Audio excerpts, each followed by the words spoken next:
Thank you everyone for joining us. Welcome. And I'm sure we'll get more filtering in. It's wonderful to see everybody. Thank you all so much for joining us for the first San Jose Spotlight election debrief. And we're so excited to talk to you about all things elections related. And I'm very excited to introduce our team to you today. You're going to hear from Nick Preciado, who's the editor of San Jose Spotlight. You're going to hear from Tron Nguyen, who's our investigative reporter, and Jana Kada, who also led our political team as our San Jose City Hall reporter. Between Nick, Jana, Tron, and myself, this was the team, part of the team that brought you the coverage leading up to Election Day and in the days after.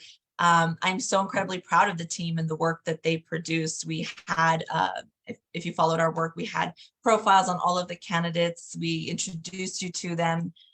We followed the money like no one else. We kept track of the spending that was happening in the race. Tron created a follow the money tracker that she updated all the time that showed you how special interests and PACs were, were basically trying to shape and influence the election cycle. This was the most expensive election in San Jose history. So I'm incredibly proud of the work we did. And today, the way that we want to kind of run this debrief is basically have the reporters each tell you, and Nick, our editor, each tell you a little bit about some of the top races that they covered. They're only going to take about a minute or two to do that. And then we really want to hear from you. What questions do you have about the races? Were there any surprises? Was there anything you want us to dig into a little bit more when it comes to our reporting or how we approach certain stories during this election cycle? To ask a question, all you have to do is just raise your hand using the function here in Zoom. I think it's at the bottom of your screen. There's a raise hand emoji, and I'll go ahead and call on you, and you can unmute your microphone and go ahead and ask your question. Please just keep questions brief so that we can get to as many people as possible. We'd really appreciate that if you can keep your questions brief. And if you're too shy to talk during the meeting, you can also leave questions in the Q&A box or even in the chat box, and I'll make sure I'm checking those, and we'll also get those questions answered as well. Any questions that we don't get to, we're going to try to follow up with you after the call today to make sure that we answer those.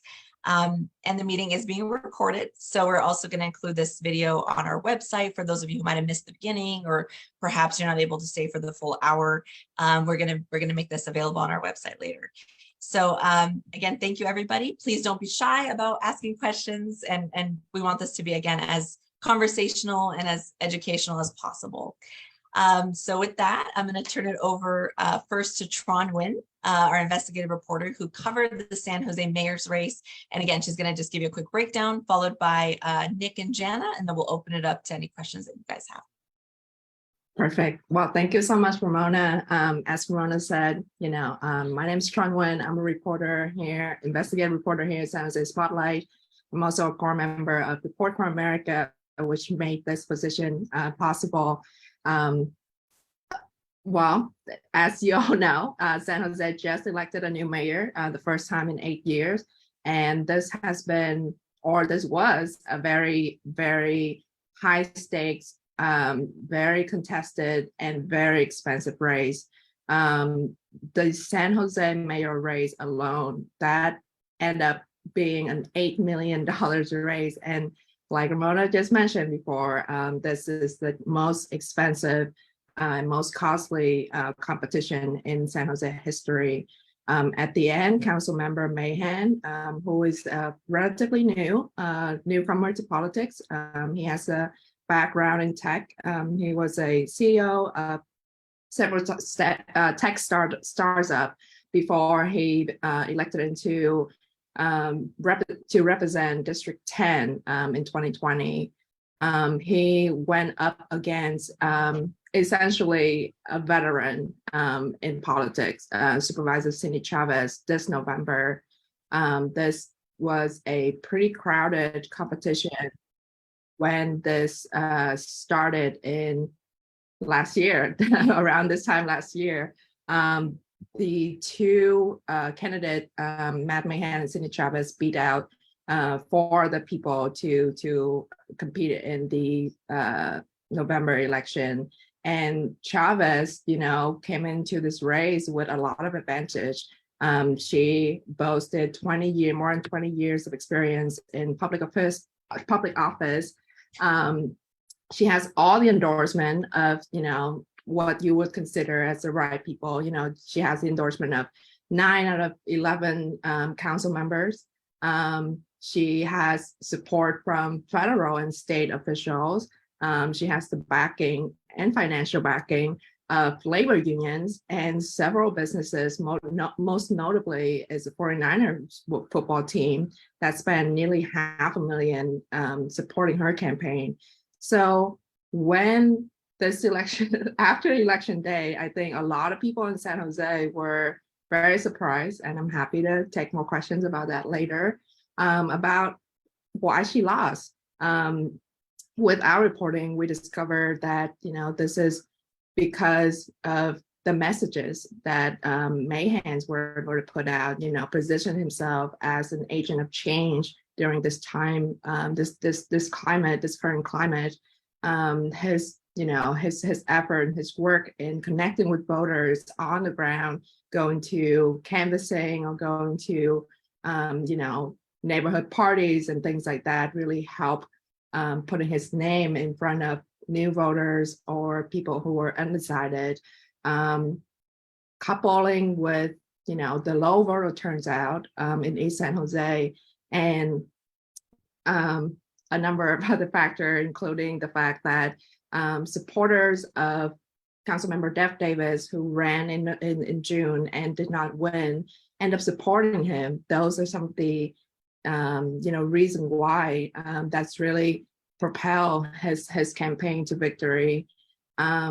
So he's going to be taking office in excuse me. He's going to be taking office in January, leaving a very open seat in District 10. So we can also talk about that a little bit, about how San Jose is trying to fill that seat through a procedure and a progress. And the other very interesting about this mayor is he's going to be serving 2 years before he's up for election again. This is because of a measure that San Jose passed in June that essentially shifted mayoral race into presidential year. So potentially we'll have a mayor who served 2 years or a mayor who served 10 years. So we'll see how that turns out. But I'm gonna, punt it off to Nick to talk about the other race, which is the Santa Clara sheriff race. Thank you, Tron. Hi, everybody. Thank you for joining. So yeah, the county sheriff's race, Santa Clara County Sheriff. It was between Bob Johnson. He was he's the former Palo Alto police chief. He was police chief until just a few months ago. And Kevin Jensen, who's a retired captain with the Santa Clara County Sheriff's Office. It was a pretty close race. It was like 50.8%. Sorry, I wrote a note here. 50.8% versus 49.1% in favor of Bob Johnson. So he was the one who won the race, and he won with just over 7,300 votes. He was seen as somewhat of an outside candidate, given that he wasn't in the sheriff's office, and he also had experience in other departments beyond Palo Alto. I believe it was the LA County Sheriff's Office, or Sheriff's Department, I believe they call it.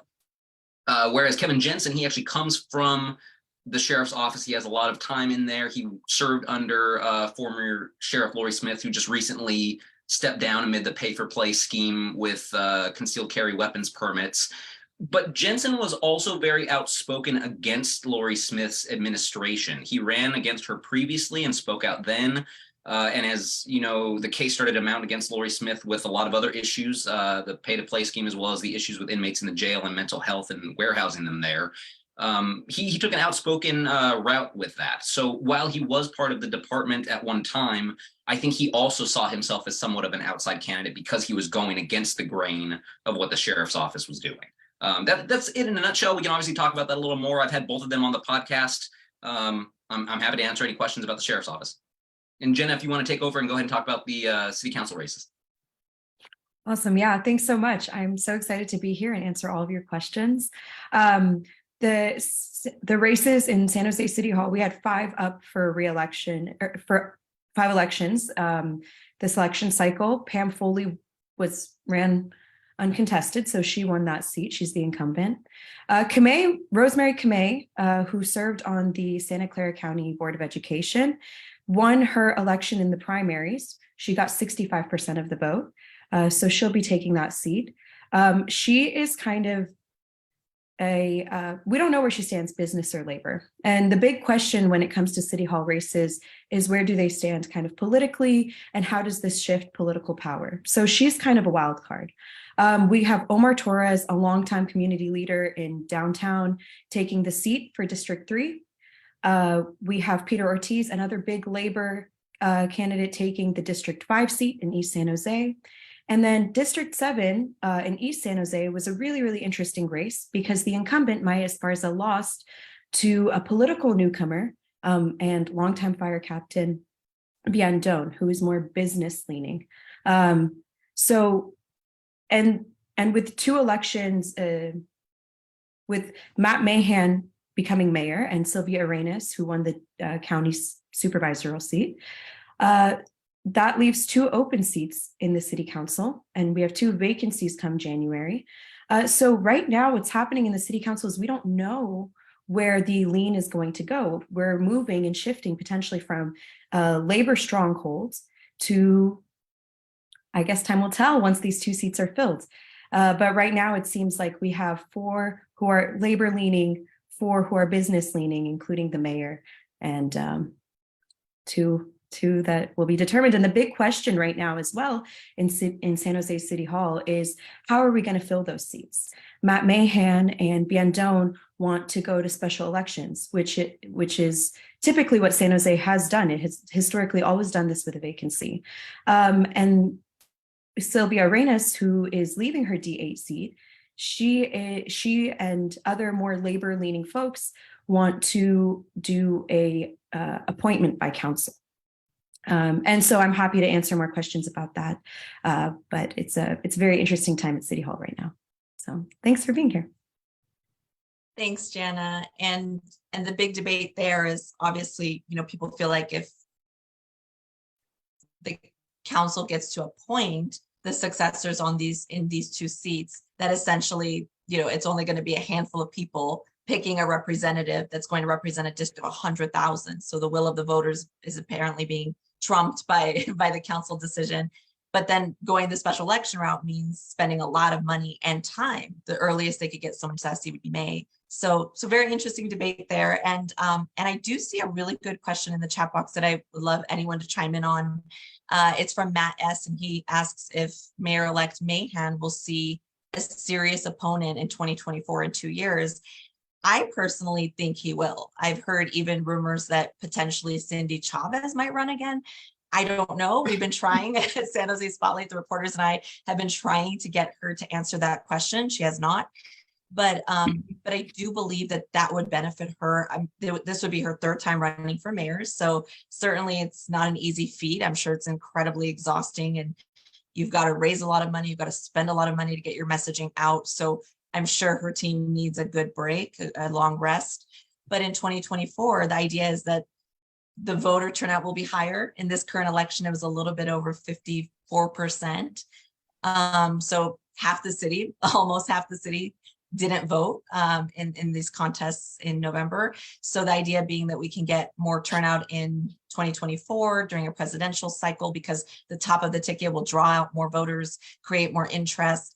And typically more voters of color, people in communities like East San Jose that would vote for a more progressive candidate like Cindy Chavez, would vote for a woman candidate, would vote for a person of color. So I think there's a really good chance. And if not Cindy Chavez, I think the city's labor movement and organizations will find someone to challenge Mayor-elect Mahan. And I also want to say one last thing, that he's got to prove himself in 2 years. That's really hard to do when you just got into office and you're trying to, he's been in office for 2 years as a council member, but just getting into the mayor's office and trying to figure out how to legislate and how to build a coalition and how to get 6 votes to move your agenda forward. The council already, the majority of it did himself in 2 years, and doing something so that he can run on his record and win re-election. So I think it's, it's possible. And I think it's something that people are already buzzing about now, already talking about now. What do you guys think? Anyone can jump in, Tron, Jana, or Nick. Yeah, I think I think you really sum it up. And the whole reason why San Jose decided to, move the mayoral election to the presidential election year is for that purpose, is to have more voters turn out and vote in this election. I did not mention this in the introduction, but in the end, now, Mahan and Chavez was only 6,000 votes away from each other.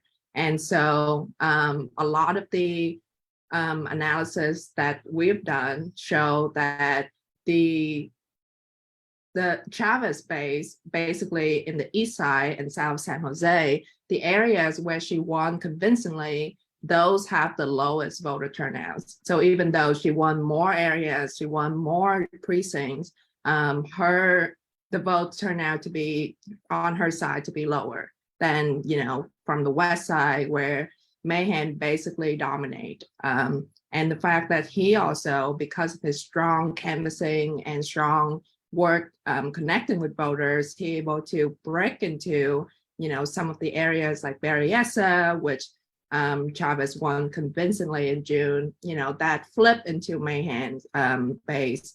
And South San Jose and Evergreen area, that's kind of have the same situation.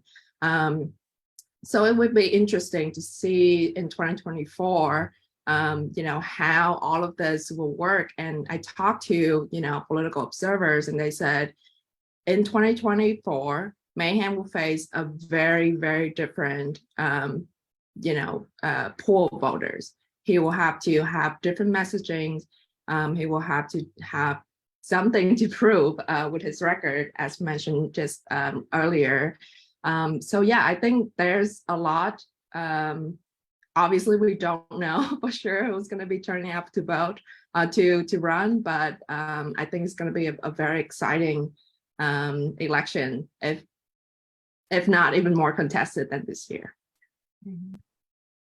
And I think the 2-year term, or having Measure B pass was, the mayor who won this has the opportunity to serve 10 years. And I think that's part of the reason why it was so contested and so expensive. I think speaking with political commentators or observers as well, I think Cindy Chavez, if she were to run again, would have a better chance this time, because those places that typically do vote for her and those communities that typically do show up for her vote at a higher turnout in the general election too. So it'll be really, really fascinating to see. I think Matt Mahan was able to secure his win as well, because he was able to tap into the Sikh community and the Indian community and the Vietnamese community and increase voter turnout there. And so demographics do play a big part in who gets elected and who wins elections. Absolutely. And I did see a really good question here from John and Susie Allen about the typical turnout in presidential elections. And I turned to the research of Garrett Percival and his wife, Mary Curran Percival, who have been studying this issue very closely, and was able to pull up a couple quick numbers. In the 2018 mayor's race, the last time that Mayor Liccardo faced re-election, there was 159,000, a little more than 159,000 votes that were cast.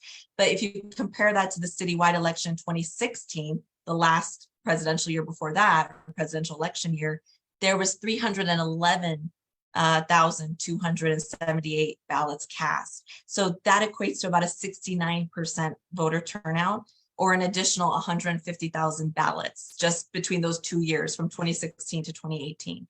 So indeed, there is, research and there is data that does support a higher turnout, closer to 69 to 70% or even higher in the presidential years, as opposed to the 50 to 54% that we see in the midterm years, as we saw this past November or this month. I like this question from Ellen Wheeler. Did our reporting pick up some anti-female bias in the voting of the San Jose mayor's race? I personally think that is an issue. I don't have, data to back that up, but, anecdotally, I've heard, some sentiment around that, is the city ready for a woman mayor? Is the city ready for a female mayor? And in this history of San Jose, I believe we've only had 2 female mayors. So for, a city of more than 1 million residents, the 10th largest in the nation, only having a handful of female mayors in the past, I think there could be a sentiment of, maybe a woman not being ready to lead in San Jose. I think that could have been something that might have hurt Chavez in this election cycle. I don't know if you guys have any thoughts, Tron, Jana, or Nick, on that. I actually didn't hear anything about, anti-female bias in my reporting, but that's not to say that it doesn't exist, right? But I did see, after the elections, when everyone was trying to answer this big question in San Jose is how did Matt Mahan beat her? Well, a lot of people did think that it had to do with the fact that she was a woman. So it would be interesting to see how much it did impact her electability, I guess. Yeah, so the one thing I would add to that is I looked at essentially all of the attack ads on both sides, right? And I don't think, those campaigns specifically attack her for being a woman. I do hear, here and there comments about, either her appearance or the way that she carries herself. This is from voters specifically. And I was going to add the other thing, but I lost it. Maybe it'll come back to me, but yeah, I think that's kind of play a little bit. Oh, I remember what is it. After the election, I've heard from several people who said that she got Hillary, polling comparison between her and Hillary being a more experienced candidate, being a more institutional candidate who has all the ability and has the track record to back their candidacy up, but then end up losing to a person who, might be newer to the politics arena. So yeah, but I don't think there's very evidence in the way that, the other candidates or the special interests that supporting Mahan was being sexist toward Chavez. Nick, did you have anything to add? I did, but Tron said it, so. Okay. Tron was faster. Well, thank you so much. There was a comment from Larry Stone, our county assessor, about how it appears that the two biggest losers in the election cycle this year were really San Jose and Santa Clara County, the 49ers, really, the 49ers, because they had backed the challenger to Santa Clara Mayor Lisa Gilmore, a council member named Anthony Becker, and they had also backed Cindy Chavez. And obviously in both of those San Jose and mayor's races, both of those individuals lost. So they did spend quite a bit of money. Tron, what was the total tally? Do you remember it offhand for the entire election cycle? I think you said it was.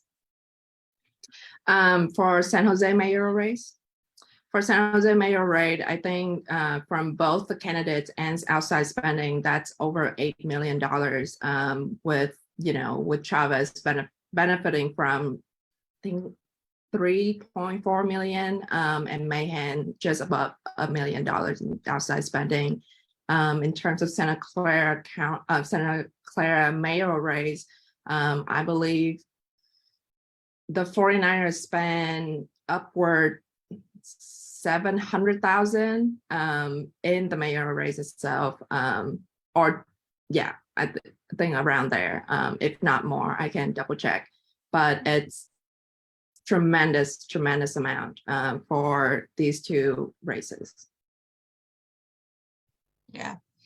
A question from Francis Haybear about, do we believe that there will be a stalemate in the next few months due to the current makeup of the council? It's a great question. I actually just did a story about that. I believe it was you, Jenna, who did that story about how the mayor-elect Mahan will now work with people who essentially didn't have confidence in his abilities and didn't endorse him. And they had some really good, both Mahan and some of the people who, didn't endorse him, had some really good answers about how they move forward. It seems to me that he's already reaching out to each and every one of those council members, whether they were on his side or not, and initiating coffee, talking about plans. And usually, like, my experience in covering politics and government for years is that after the election is over, people put it behind them. They get coffee, they move forward. They don't hold on to those, those personal attacks that happened during the campaign. Although this race really did get ugly at times. I don't know, Tron or Jenna, if you have anything to add about how the council moves forward and works together, given the divisiveness of this election cycle. Oh, I think Tron wrote that story. It was Tron who wrote that. Yeah, it was Tron who wrote that story. But I did want to add one thing. I think what we're going to see is that a way that he's going to move forward and maybe push through a potential Labor majority is to actually elect a vice mayor, or to pick a vice mayor who is actually not typically an ally. I think it'll make sense for him to pick someone like Kamei or Cohen, who kind of are not totally one side or the other. Cohen is typically more labor, but he can vote pro-business, and that's going to help him solidify and build a coalition as well. I think that's my guess, is it'll be either of those two, but I think that'll help kind of build that coalition. And they do have to be friendly with each other because, for example, like the mayor controls the budget, and that's incredibly important. So they can't just turn their nose up and not work together. Yeah, and not having a strong mayor system in San Jose, as you know, we have a council man, one vote. He's one vote of 11. He doesn't get to veto policies. His main powers, as Jan mentioned, is appointing a vice mayor who would serve in his absence if he has to miss a meeting. And then also appointing people to different committees, and then controlling the budget and shaping the budget in collaboration with the city manager's office. So it's a position that doesn't have as much power as other big cities like San Francisco and LA, and he can't fire or hire department heads. All of that is done through the city manager. So that's just a little bit of context that, Matt Mahan needs to be able to count to 6 to move his policies forward, because at the end of the day, he's just one of those votes. And how does he do that? I think those 2 open seats in District 8 and District 10 are going to play a really important part, because those 2 new council members can definitely, side with him or not. And I think that's going to be the swing vote when we're looking at the close 6-5 majority that we've had over the last few years. So a question from Carol Green on the topic of gender and politics. How does San Jose Spotlight ensure equity in coverage with relation to language used to describe candidate actions? So this is a really good question. It's something that, we've talked about a lot. We are a very diverse team, as you can see, a female-led team of journalists and 3 women of color on this call, all 3 of us, between Tron, Jenna, and myself. So the conversation of equity and how we present facts in our stories is one that's always at the forefront of our reporting. We try at San Jose Spotlight to reach those communities that are not traditionally heard. A really good example of that is when Tron and Jana wrote a story to hear their perspective. We're often speaking to the Vietnamese community and to folks in the Latino community to understand what their needs are and how we can make sure that we're telling their stories as well. So, it's a conversation we have, and it's something that I think as 3 women of color, that's just, top of mind for us anyway, because that's something that paints the world, the way we view the world as well.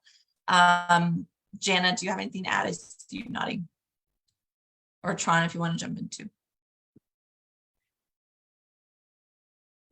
Oh, Jana, do we lose you? No.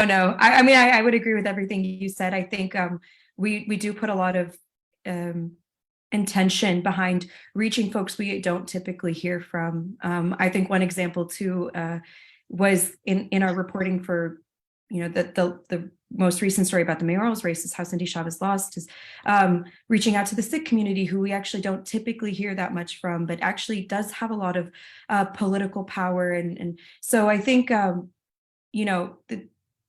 it also helps that we've kind of been navigating the world as women of color and being from historically disenfranchised communities or whatever. But it's a conversation I think that we have a lot. And I think Ramona summarized it best. Thank you, Jana, for adding to that. The next question is from John Vu. He asks, during the mayor's campaign, he actually took the time to speak with voters who were passionate about Cindy versus Matt.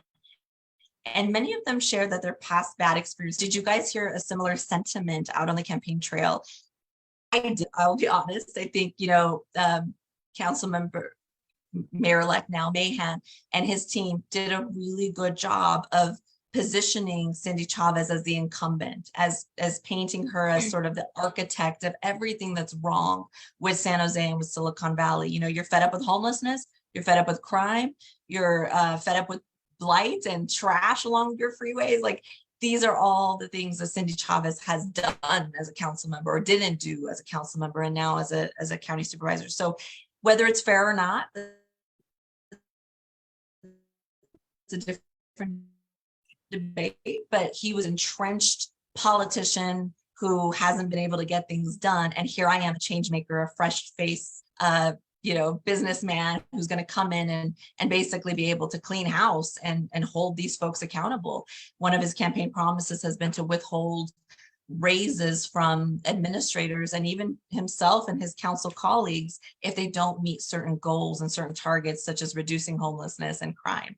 So really positioning himself as kind of this fresh face and this agent of change, as Tron mentioned at the start.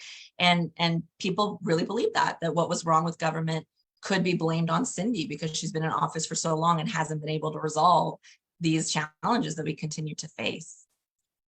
Just my thoughts, but anyone else? What do you guys think? Yeah. Oh, go ahead. Go ahead, Tron.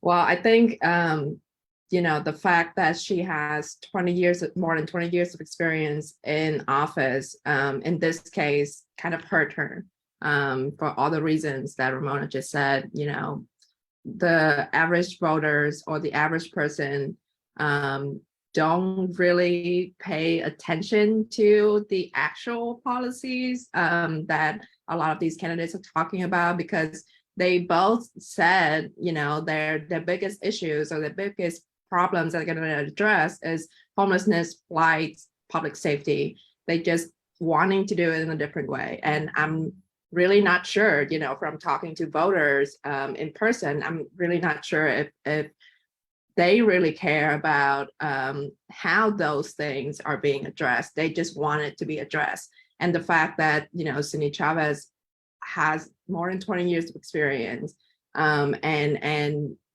Matt Mahan were able to, drum up that campaign to say, you've been here for a long time. What happened? Like, we still see our neighbors, sleeping in tents or in RVs or, on your sidewalks.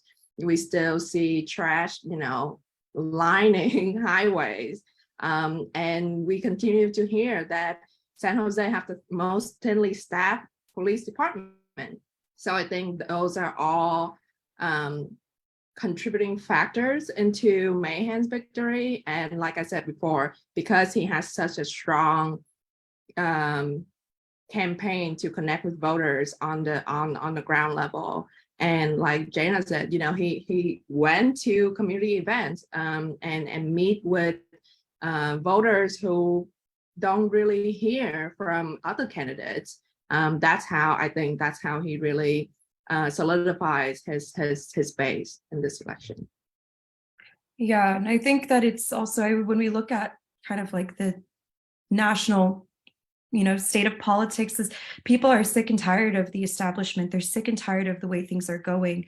And so, not that Mahan is like Trump, but it's kind of that Trump effect. People want something new, something fresh. And I think the way that Cindy positioned her campaign with having all of these endorsements from all these elected officials, maybe a few years ago would have been powerful, 10 years ago, but now it's actually not, because people don't like where things are going and how life has been for them. And so him kind of not getting that support made him able to also more appear like that agent of change, or like he's out of the establishment. He's not in the institutions. And that, I think, certainly helped him and hurt her. But I will point out that he was also endorsed by 2 previous mayors or more, actually. So it was kind of one of those it worked on its surface, but if you really dug deeper, you thought, well, Liccardo's been in office for 8 years and 16 total at City Hall, and he's endorsed you. He's fundraising for you. The former Mayor Chuck Reed also endorsed you. So it worked on the surface, but when you dug deeper, you realize that the establishment also supported Matt Mahan, and he was kind of part of that status quo. Nick, what were you going to say? I didn't want to cut you off.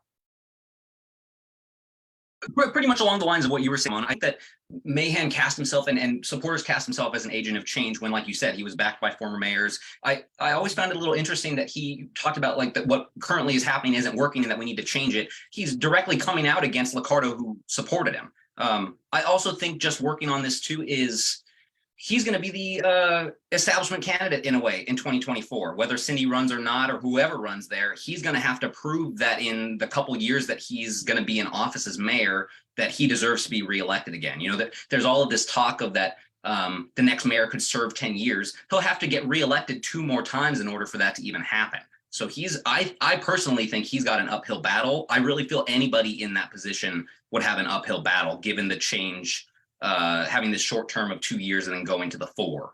So yeah, just my perspective. Yeah. Good perspective. Thank you, Nick.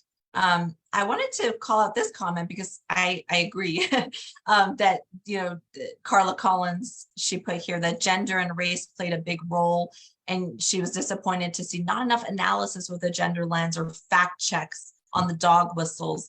And we did do some of that, Carla. You know, there was a lot of dog whistles and underlying racist ads that came out this election cycle. And I'll say that it's happened in multiple election cycles that we've covered now. So it's not unique to 2022, but certainly we saw, as you mentioned, you know, the catch and release policies being linked to public safety, which there's no data to support that. And we've written stories that say that. You know, we saw ads that placed, you know, certain candidates next to somebody who ran for district attorney named Sajid Khan, who didn't win his race, but kind of demonized the current candidates by placing them next to, you know, a man of color, a Muslim man, using words like dangerous or shocking and things like that. So certainly there were a lot of those kinds of dog whistles, and we tried to, as much as we could, you know, fact check those. And I do think, to answer your question of, is Santa Clara County really blue or is it turning more purple? I've thought this for a while, that I feel like Santa Clara County isn't as progressive and as liberal as people think. You know, I think from the outside, people look in and they see Silicon Valley and they think, you know, it's all going to be progressives and, you know, a center of left thinking. But I've noticed and I've learned that in many parts of San Jose, particularly more affluent neighborhoods in the west side, voters are a lot more moderate. I wouldn't say conservative, right? It's just different shades of blue, but I think they're a lot more moderate than we know and then we give them credit for. So I think that does play a part in how we're seeing some of these elections play out. I don't think it's as blue as we think it is, but that's just my personal perspective. No, I think you're absolutely right, Ramona. I would say it probably leans a little more towards blue, at least what we see officially.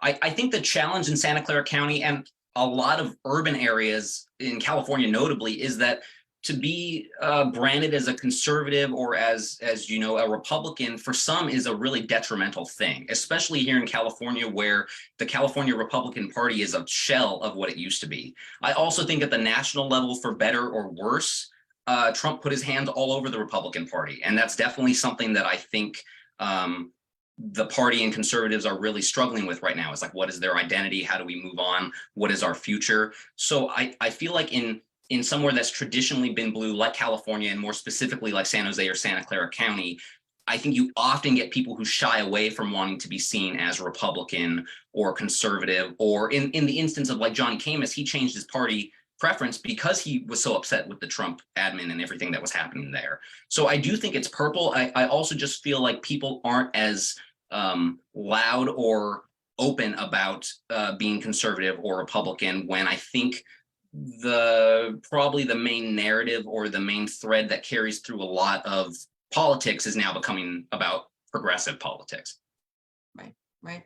I believe 20% of county voters voted for Donald Trump, right? So it may not be who you think it is, but as Nick said, they may not publicize that you know, to the masses, but I think there's definitely some of that thinking in Santa Clara County.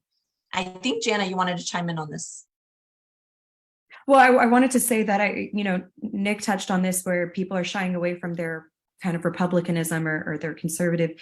And I think that in some ways that hurt Johnny Camus, right, in his race for the District 1 seat. Because he was a Republican, the attack ads that came out against him linked him to Donald Trump, which was really infuriating for him, because that's exactly the reason why he left the Republican Party, and kind of painted him to be this like MAGA Republican and all this stuff. And I think that did actually hurt him a lot, because people, that kind of maybe extreme or like more conservative, more right-wing republicanism is not as popular as like more moderate values here.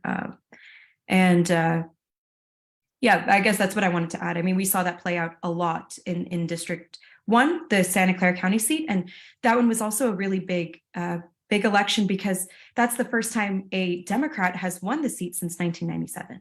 So that's actually a historically conservative area.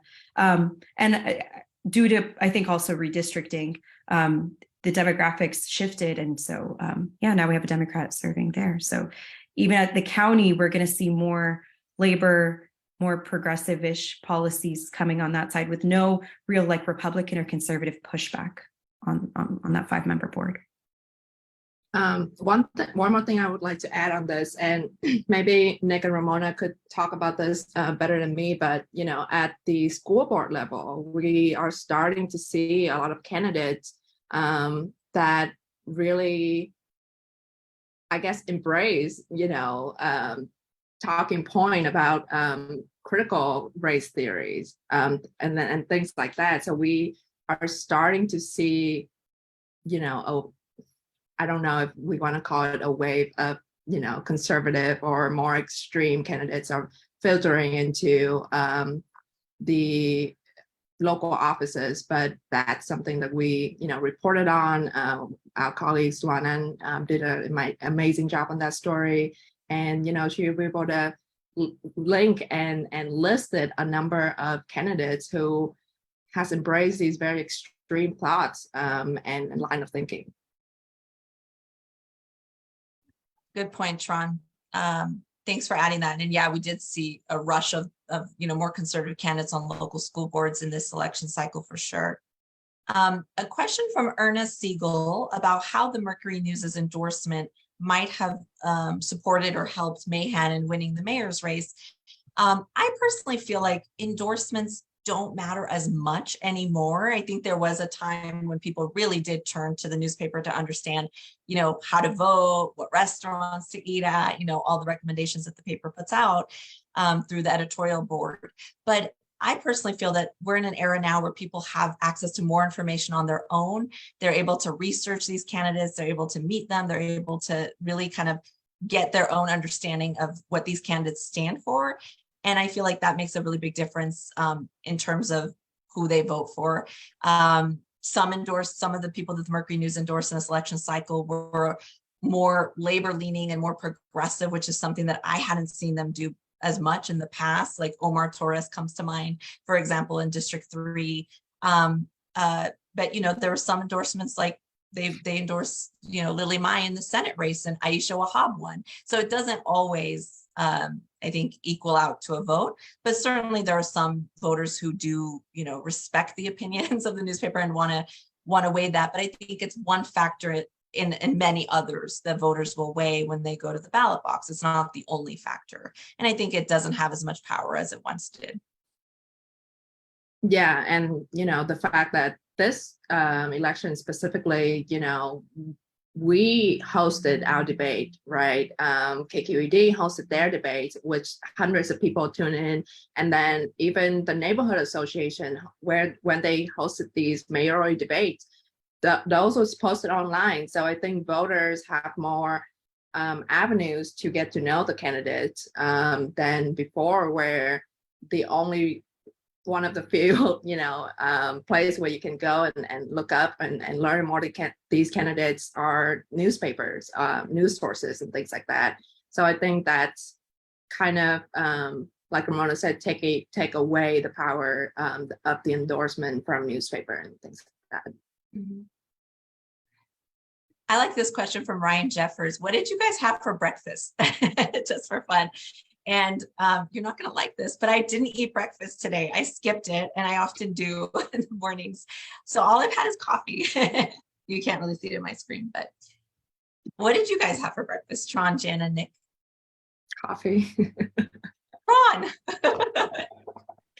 Oh, you guys are gonna judge me. I went to Omagari, this a really delicious Korean place last night for dinner, and so I ate my leftovers this morning right before this meeting.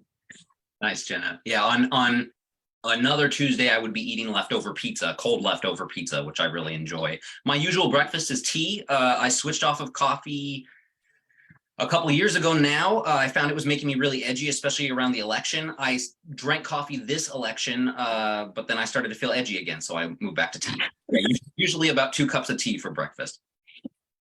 I was grateful he went back to tea. Well, thanks for that question. That was a fun one. I want to ask another one from Carol, and then Aaron Resendez. I see you raise your hand, and if you would like to say a few words, we're happy to turn it over to you. So Aaron, if you're still here, just get ready to do that. From Carol, she's asking, what impact, if any, would the 2-year incumbency have on Mahan's potential bid for re-election, given the spin on his campaign as a relative newbie? 2 years is not a long time to get things done, as we talked about, but will this still have an advantage to him, or will it be a hindrance as opposed to traditional 4-year terms? I do think there's an advantage in being the incumbent. You've got name recognition, you've got a voting record to point to. I think it's going to depend on who challenges Mahan in 2024. If we see another newcomer, or if we see someone like Cindy Chavez, who's also got a record and years of experience to point to. But there's always an incumbency advantage because it just gives that person more name ID, more name recognition. Every article we write, every interview we do, people are going to get to know his name. And a lot of voters end up kind of going for the person whose name they know instead of learning about a brand new one. So there's even just being 2 years, I think there is an advantage there. Anyone else want to jump in on that one? I agree with that. The other thing that I would like to add is, realistically, he would only have a year to govern, and then the next year he'll, gonna be spending a lot of his time campaigning again. So we'll see what happens, but I think right now, I think it's too early to say. We don't really know what Mahan will do as mayor. We know that, as council member, he trying to put out a lot of initiatives, trying to put out a lot of plans. A lot of them got shut down by his council colleagues, but he had signed on to a couple of legislators that went through. So we'll see how he does in the next couple of months, and maybe I think at that time we'll have a better idea. Mm-hmm. Aaron, are you still here? I just unmuted you, and please keep your remarks brief if you can, just so we can get to the other questions that we have here. Yes. Can you hear me? Yes, we can hear you. Hi, Aaron. Yeah, hi. I was surprised of the win of the new mayor that we have. But also, let me tell you what happened. I know Cindy for all her life in politics. I had never supported Cindy, never. This is the first time that I supported and I voted for her. But I look at the other candidate, Mr. Mahan, and his credentials and everything, was impressive to me. But the most impressive thing to me was that an election day, he was interviewed by Univision, and the guy, I didn't know he speaks Spanish better than Sam Ricardo, and his wife is Latina. I didn't know those facts. So that's impressive, having a person that speaks your language as a mayor, but all his credentials. And I'm also a businessman and kind of been seeing all his career in 2 years, but it was a great win, On the other side of the other elections, on the city council races, for example, Nora Campos in District 5, I was expecting her to win, but I didn't vote for her. I say, I'm gonna go for Peter. In the primary, I supported Rolando Bonilla. he didn't win. But then in this one, I didn't support neither Peter or Nora, but both for Peter for new blood. And new blood is the thing that moves the city, that moves everything. When you have new energy, instead of having the old fashioned or the old people that have been there for years and you haven't seen this progress. Thank you. I don't want to take too much time out of you guys, but you know, I love how these elections came in and how they fought and all the effort they put on those elections. And also in the school boards. And the school boards were many. Oh, Aaron, you muted yourself. Okay. Oh, It's okay, Aaron. Thank you so much. Thank you so much for your comment. And yeah, it was a lot of change. I think that was what we saw. Want to get to a few more questions, and then we'll wrap up here. And thanks again for spending your lunch hour with us, everybody. This is a really good question, and I think the reporters, you'll be able to answer this better than me. But how do you think the dynamics on the Board of Supervisors will change with Wasserman's departure? This comes from Matt. Jana touched on this a little bit in terms of the redistricting of that District 1, now including Evergreen area, which was the area that in San Jose that Sylvia Arenas represented. So she had a lot of name recognition there, and also becoming more progressive, right? So being able to elect a progressive lawmaker for the first time in decades. How will that impact or change the dynamics on the board? Does anyone have any thoughts on that? Jenna, go ahead. Oh, no, go ahead, Nick. I think it's really going to change the politics on the board. I think we laid out earlier, you know, Arenas is this progressive candidate, and part of, we touched on this, but we didn't get into this too deeply, is the redistricting process that happened at the end of last year. It reshaped Wasserman's district to cut out Los Gatos and Almaden Valley.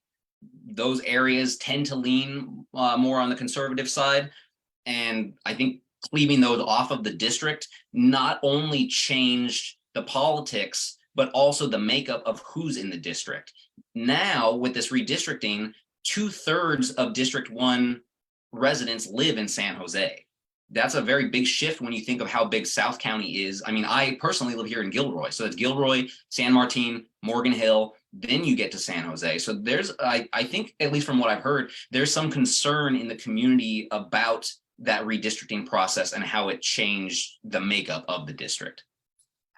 And I think policy-wise, we're going to see a major difference too. Right now, what this means in January is we have a progressive stronghold with Cindy Chavez, Sylvia Arenas, and Susan Ellenberg. Otto Lee, can join that progressive voting bloc at times, and Samidian, can as well. Lee and Samidian tended to, could side with Wasserman. We saw that kind of exemplified in the jail vote, right? Whether or not to build a new jail, and the county voted to build a new jail, and part of that is because Wasserman was able to get Lee and Samidian. So I think with stuff like that, what we're going to see is progressive policies are going to be much easier to pass. There isn't going to be that kind of conservative voice that, for lack of a better term, right? Not that it's a thorn, but like that is going to just be like, hey, actually, you're not going to get my vote. We're not going to see that as much. So. One more question here from John and Susie Allen about this past election, and especially the mayor's race. Did negative ads work well? And did one side run more negative ads than the other? I personally did see a lot more, at least I felt like I saw a lot more negative campaigning coming from the labor groups and more of like the South Bay Labor Council and their, their partners. For example, they went after Matt Mahan for a number of things. One, they accused him of not being supportive of a woman's right to choose, which he immediately refuted and said that he's always supported abortion rights. They went after him for a tweet in which he had defended his tech company's services being used by the NRA. In that case, they said that, he pitched his company's services to NRA just months after Sandy Hook, the horrific massacre at Sandy Hook Elementary. So definitely between the NRA and women's rights and many other things, it felt like, Matt Mahan was under a lot of attacks. Certainly Cindy was under attacks too. And again, for the things that we've discussed before, which was her support of what they called catch and release policies. And they blamed her for crime going up and things like that. But I don't think they worked. And obviously they didn't, right? Matt Mahan won. But I think people do get turned off from that. It's kind of the opposite effect. When you open your mailbox and you've got 10 ads falling out and they're all negative against one candidate, it almost makes you want to learn more about that person and have the kind of counter opposite effect. What do you guys think, team? Does it feel like one side ran more negative ads than the other, and did they work? I don't know about the sides running more than the other. I feel like I definitely saw more labor ads than anything. I can't recall the specifics. What I would say is I do think negative ads had an impact on the District 1 County Supervisor's race with Johnny Camus. We did a fact check on this where there were mailers calling him a MAGA candidate and associating with that. As we said already, he left the Republican Party because of MAGA and the Trump admin. But I think that they were able to paint him still in that light. And I do feel that had a big impact. Yeah, I would also add, and I'm not sure if these ads really work, but I live in District 7 and I got a lot of mailers against the incumbent Maya Esparza. These are particularly paid by the Santa Clara County Association of Realtors. I think they spend upwards 6 figures in just October alone on these negative ads. But I talked to Maya and she said, I don't know what they're talking about. These are not my voting records, but they keep sending it and they keep sending it and keep sending it. And I think that coupling with the fact that a lot of voters in District 7, especially the Vietnamese community, there's a huge voting bloc, Vietnamese voting bloc in District 7, their sentiment toward Esparza is that she has not showed up for them. She has not put their concerns and their issues at the forefront of her work. Although she has done a lot for the district itself, pulling in more money for gang prevention, and implementing more public safety measures, especially with traffic and things like that. But I think the negative ads on top of kind of like a perception of who Esparza is that really worked in District 7, and that's really helped Ben Don, who this is the first campaign he ran and he won. So I think in District 7, that is an example of where negative ads really work and really work for the challenger. Yeah. All right, you guys, so we're coming up on the hour, and I want to first, again, thank you everyone for participating and spending your lunch hour with us to learn more about the politics of San Jose and the elections. Today's election debrief is part of our nonprofit news organization's mission to ignite civic engagement in San Jose. If we didn't get to your question, I'm sorry, and we will try to answer it afterwards. I'm going to put up a screen right now with all of our contact information. So we'd love for you to stay in touch with us. Let us know how we're doing. If you love our stories, you hate our stories, or you just have an idea for a story, contact us. I'll put the contact information for all 4 of us here.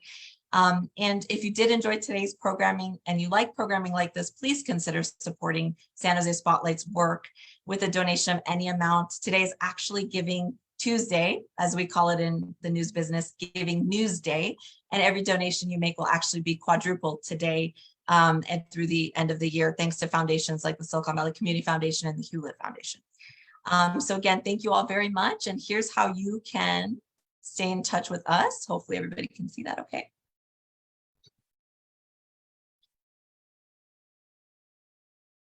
Can everyone see that?